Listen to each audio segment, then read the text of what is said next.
Hey guys, so in the last video, I did an experiment where I compared all-purpose flour versus bread flour in the pizza dough. I had all the ingredients, the exact same measurements, other than one dough ball had bread flour, the other had all-purpose flour. And what I learned was the all-purpose flour reacted differently to the ingredients, like it didn't have as much volume and the dough was stickier. In other words, the all-purpose flour absorbed the water differently, and the yeast didn't have quite the same reaction as the bread flour did, as the yeast did in the bread flour.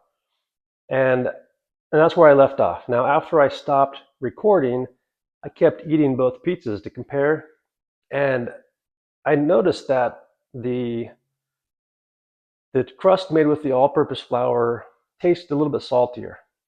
I had the exact same amount of salt in each one, measured out to, by the grams, but it just tasted a little bit saltier, and I liked it.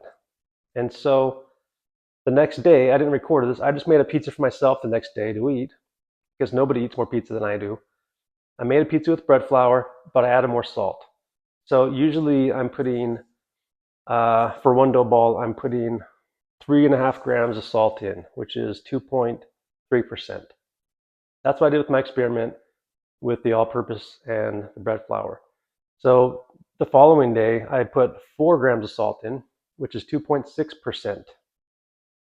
And just to see how it tasted and how it was. And I made it, and I loved the taste. I liked the taste better. And the interesting thing was that the extra salt, it slows down the rising process. And I knew this because I first started out making pizzas the Neapolitan style, pizza napolitana. Now, when you're making dough for pizza napolitana, you're actually letting it rise at room temperature for 9 to 24 hours, really long rise. And you're doing that by putting little yeast in, but also by putting a lot of salt in. The dough in pizza napolitana just tastes really, really salty because you're putting between 3 and 3.5% in. And so when I added just a little bit more, when I added an extra half a gram, when I went from 2.3% to 2.6% of salt the other day, I wasn't really anticipating the rise to slow down much, but it did. Normally, my dough balls are going to come out of the fridge and it'll sit at room temperature for about 3 hours before I bake it, shape it and bake it. But this time I had to wait for like 5 hours, and it's still a little bit small. So just adding that little bit of salt really slowed down the rise in the pizza dough. So today I'm going to do an experiment. I'm going to do my regular recipe I've been doing for quite a while with 3.5 grams of salt. And I'm going to increase that. I'm going to go to 4.3 grams, which is 2.8%. See how it tastes. Now I'm going to have to counter that slower rising time by adding more yeast. So I'm going to go from 0.5 grams of yeast up to, I'm going to try 0.75 grams and see if that works better. I kind of like having the dough balls prime for baking after about 3 hours at room temperature after I take it out of the fridge. It just kind of works out good for me. So I'm going to try to go for that. I'm going to add more salt, but still try to keep that 3 hour or so rise at room temperature and see if that works. So that's what we're going to do today. 2 dough balls, one with my traditional recipe, one with more salt and more yeast, to see if I can get a little bit better flavor, a little bit saltier crust, while still maintaining that 3 hour rise time after I take it out of the fridge. So here we go.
what I found out is when I'm doing only one dough ball at a time, using this batter mixer is easier than the dough hook. It just has, it just mixes up small amounts better. So that's what I'm going to do.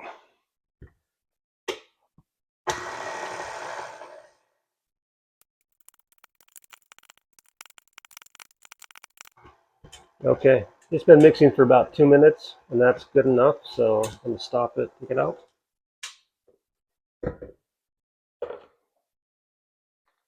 I like to just lightly oil the bowl or pan before I put in the dough ball.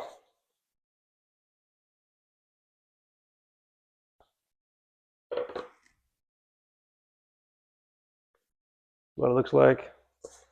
I'm just going to briefly knead it by hand. That's it. Put it in, let it sit. I'm going to cover it up with cellophane, let it sit for about 30 minutes. Okay, that blue bowl is going to be the one with the new recipe, trying out 2.8% salt. Now I'm going to do the original recipe I've been doing with 2.3% salt and 0.5 grams of yeast. Compared to that one, I just put in 0.75 grams of yeast. All right.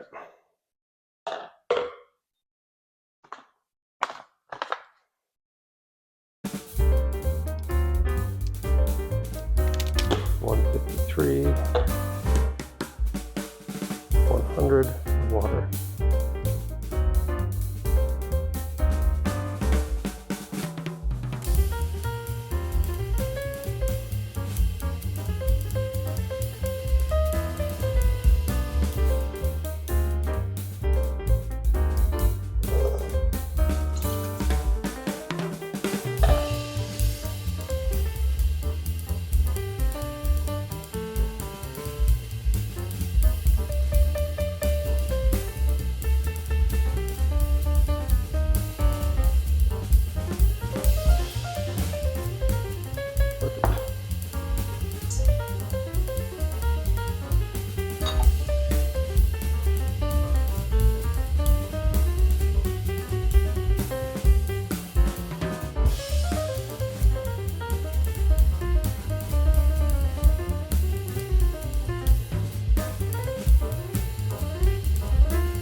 All right. Wow, that's it.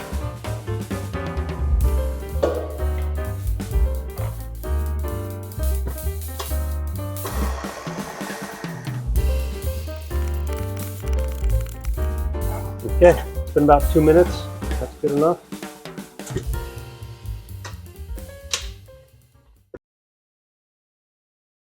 This is what it looks like.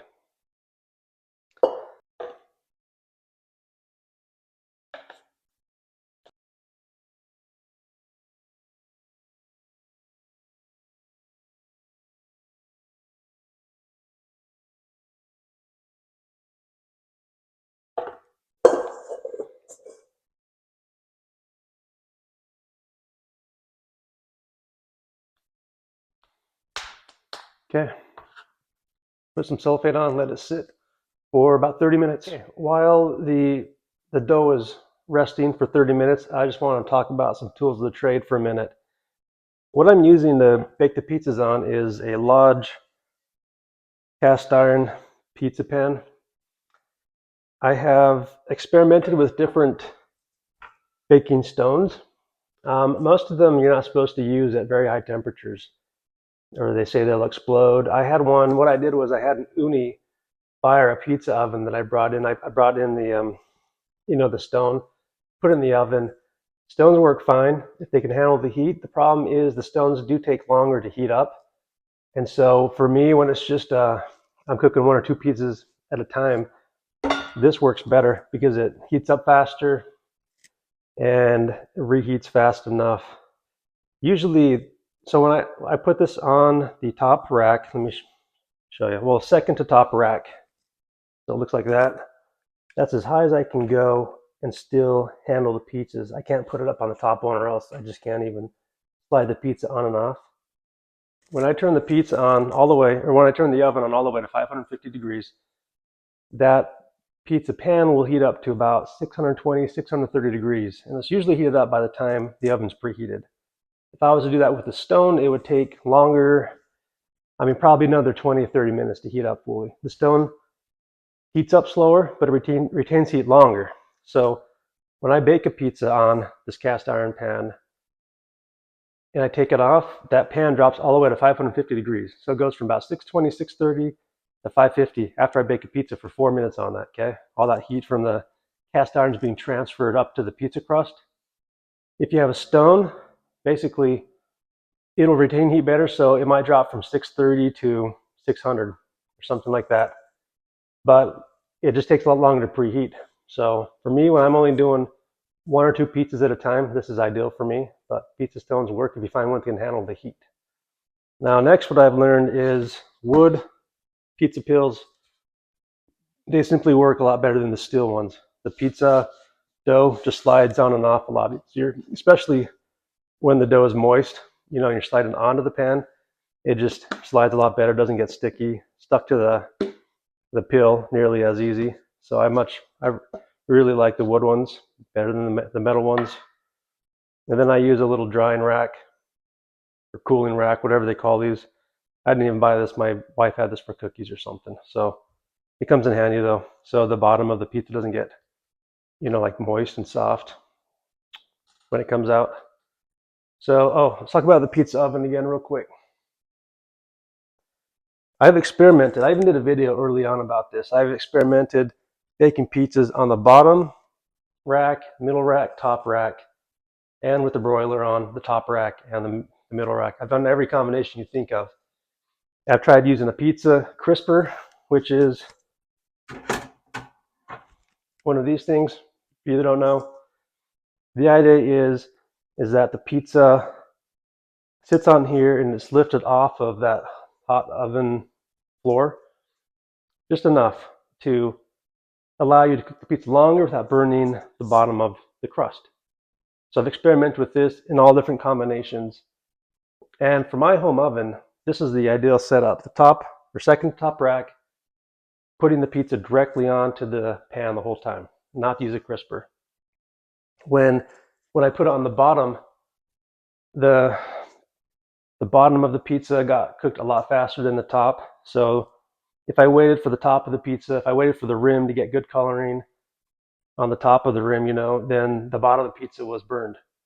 But if I cooked the bottom of the pizza to the point where it was about right, then the top of the rim just wasn't good either.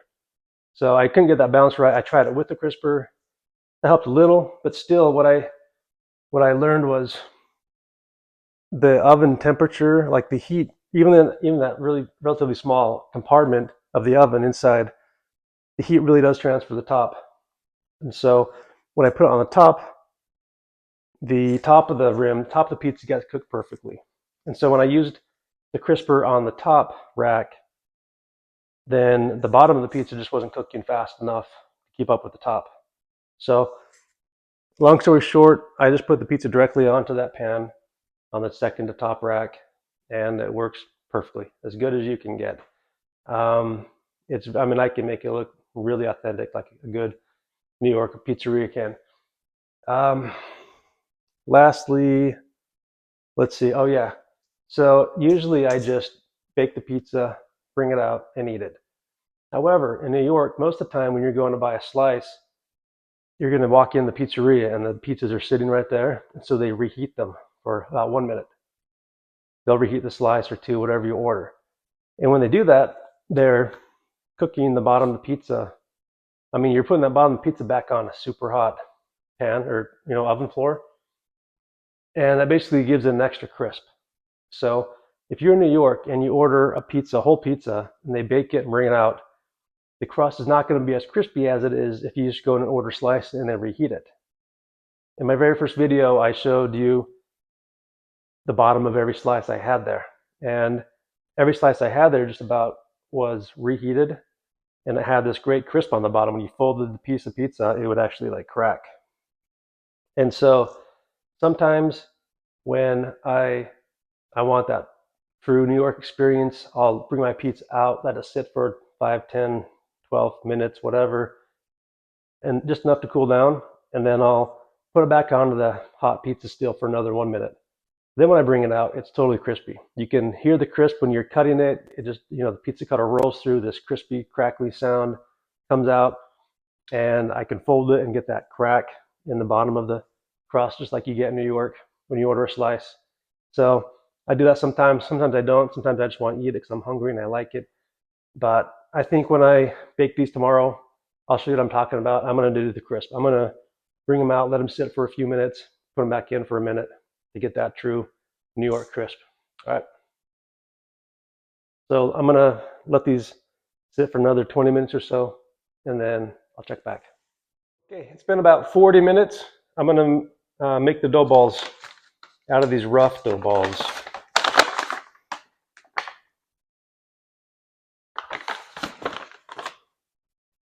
This is the first one we did with the higher salt content and higher yeast content.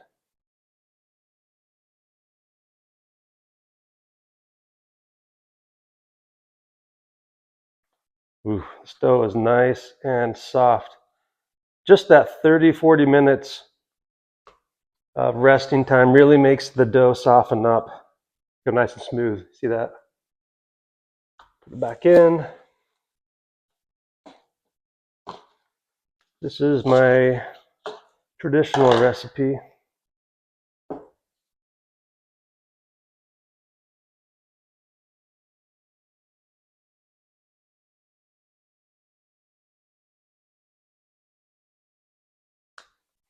All I'm really doing is like folding. I've got a video on it. I'm just folding the dough over, trapping air inside, and making a ball. That's it. Likewise, nice and smooth. Back in here. And that is it. I'm going to put these both in the fridge right now and take them out tomorrow morning. Have them ready for lunch. Hey, welcome back. The dough balls were in the fridge overnight, and I took these out about 3 hours and 15 minutes ago. Now, I had two goals from this experiment. Number one, I wanted the dough ball with the extra salt to raise at about the same speed as the dough ball for my old recipe. And I took a shot in the dark. I increased the yeast from 0.5 grams to 0.75 grams, and it actually turned out about perfect. You probably can't tell from the camera so much, but they're almost identical in size. Now, my second goal was to get the salt content right. I just wanted a little bit saltier taste. So we've got to make some pizza to see how that went. Let's start off with the one with extra salt. And by the way, I'm going to put the recipe in the description.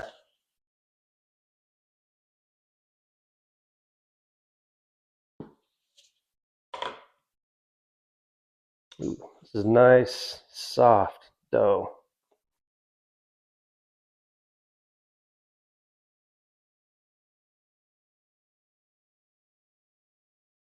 I did a whole video on shaping pizza dough. You can go back and check. It's kind of funny what I hear. My daughter is 15 years old, and there's, kids in her friend group that invite her over for pizza parties in their backyard pizza ovens, and she tells me all these stories about how their moms are using rolling pins to get the pizza dough right, and cutting it out of a big chunk and rolling it out, and it's kind of funny. It's really simple. You just have to follow the right procedures. Basically, you just need a good dough ball to start off with. All right. Well, I'm going to put this on here.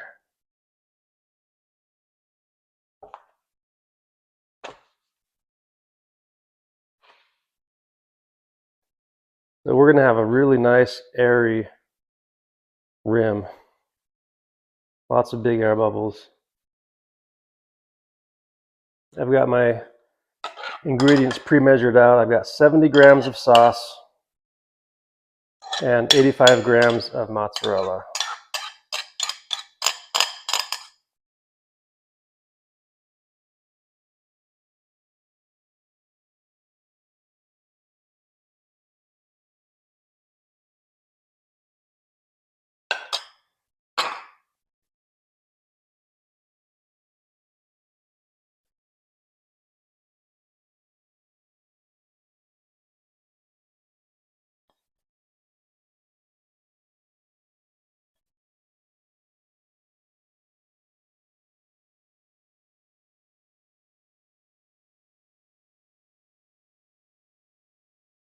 Okay, let me check the oven temperature. Should be good.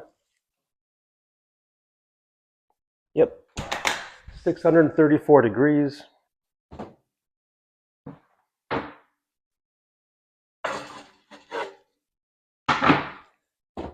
And this should be done in about 4 minutes. Okay, it's been 4 minutes. I think it should be done. Let's check it out. There, that looks good. Okay, I'm gonna have to let the oven reheat for probably 5 to 7 minutes to get back up to about 635 degrees. Let's see what it's at now. So we were at 634 degrees. Now we're down to 530 degrees after just baking a pie for 4 minutes. That's how much heat from that cast iron pan just gets sucked up by the dough. Okay, I'm gonna get the original recipe started here.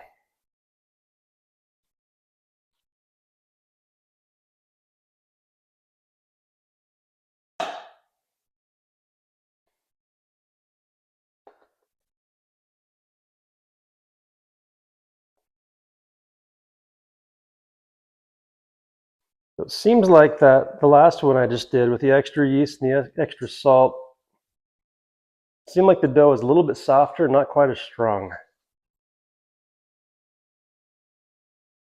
Actually, yeah, that was the case for sure. Huh. So the loss in strength is a result of the extra yeast, which tells me if I want to keep the strength and I have the extra salt, I just got to let it rise longer.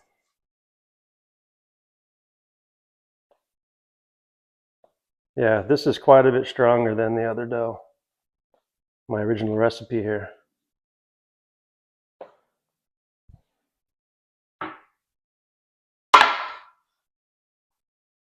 The air bubbles aren't as much, which is fine. There's still really good air bubbles around the rim.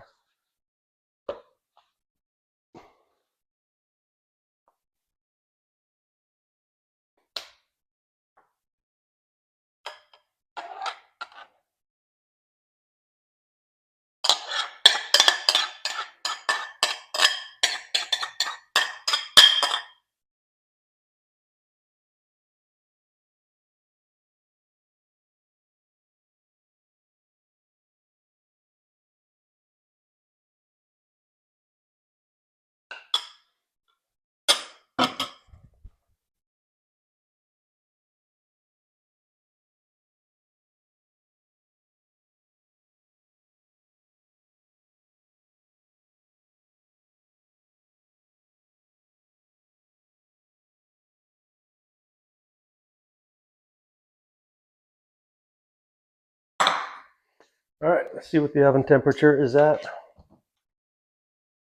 All right, 627, that's probably good enough. All right, check back in 4 minutes. It has been 4 minutes. Check it out. That looks pretty good. Okay, let's check out these two at first glance. So this is the one with the extra salt and the extra yeast. You're going to notice that the rim is much more airy, a Otherwise, well, let's take a look at the bottom.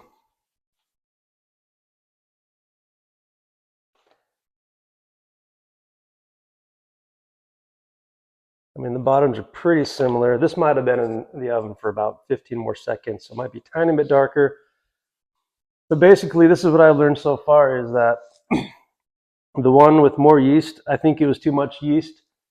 The dough didn't have the strength. It actually had a little tiny tear in one part, and that really never happens to me. So I'm gonna have to dial back the yeast just to make it stronger. But it's interesting because the dough balls were like the exact same size. So even though the dough balls were the same size, this one has more air bubbles inside and it was weaker. Let's take a cut, look at the rim. Oh,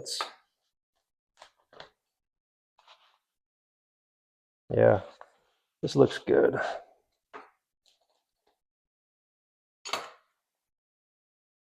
I mean, you get the idea. It's a pretty good rim.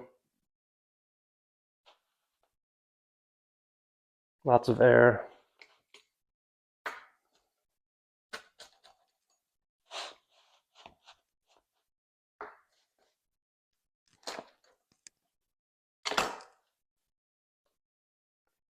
This is pretty good too. Not quite as much air pockets, but still really good.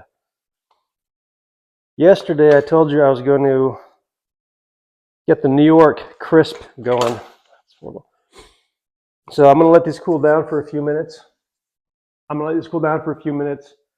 Put them back on the pizza pan and get the crisp going. Here's what it looks like before. I mean, this is totally acceptable. This is what it looks like in New York when it comes out of the oven. You're going to see it. It just is a little bit flexible. Same as this one. But if we do this right, then when we flex it, it should actually crack. So this one I think is actually cooled down enough. I'm going to put one slice in.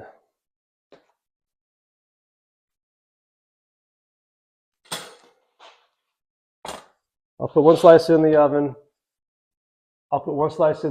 For just 1 minute is all it needs, and we'll check the crisp when it comes out.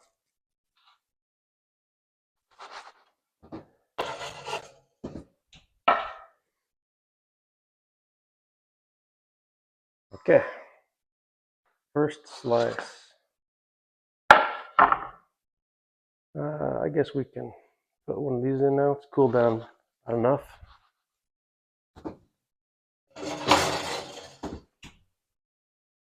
Let's check it out. So if we did it right, it should crack when I fold it. Yep, just like that. I don't know if you can see it, but there's crack marks right there on each side. Whew, that's hot. All right, as soon as the other one comes out, we're gonna do a taste test. Second one is out, and it's gonna be really hot. Let's see if we got the crack. Ah, it's too hot. Yep, we got the crack. You see that? Ooh. Okay, time for the taste test. I'm excited.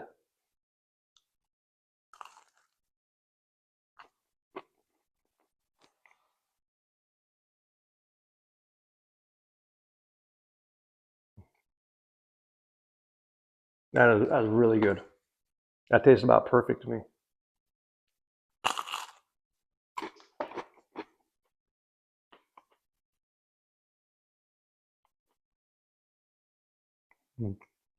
That's good too, but I do like the more salt.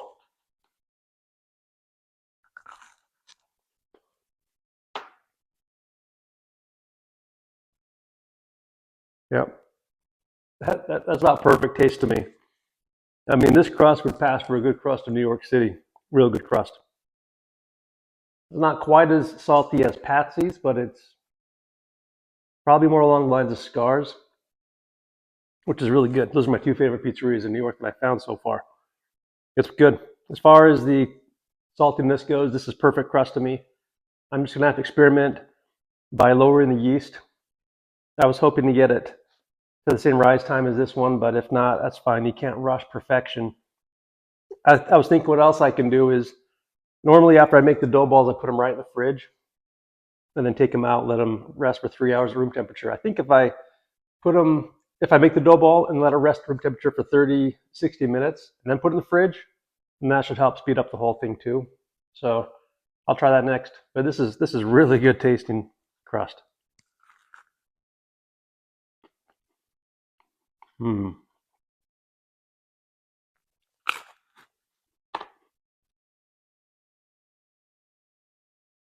Yep, that's perfect. I'm really happy with this.